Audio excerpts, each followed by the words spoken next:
कोणावरही काहीच बोलायचे नाहीये मला.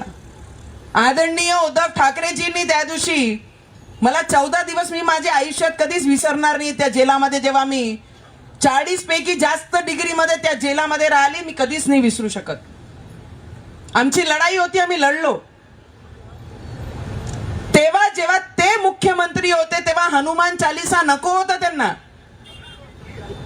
तेव्हा त्यांना हनुमान चालीसा चालत नव्हता.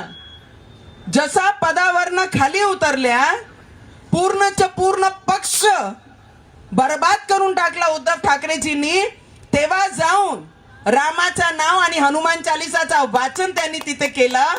तर त्यांनाही माझा प्रश्न आहे, दादा हनुमान चालीसा तेव्हा वाचली असती तर ना आमदार सोडून गेले असते, ना घर फुटलं असतं, ना पक्ष बर्बाद झालं असतं, आणि बाळासाहेब ठाकरेंजींचे विचारही राहिले असते. आणि महिला खासदार असल्यानंतर तुम्ही जेव्हा मला 14 दिवस टाकले होते, प्रत्येक क्षण फक्त एवढाच बोलत होती कि जो इतना घमंडी व्यक्ती है कि एक महिला को कोई कारण नसताना तिला 14 दिवस जेलमध्ये टाकला होता, आणि आज पूर्ण पक्ष बर्बाद झाल्यानंतर ते रोडवर बसून हनुमान चालीसा करते.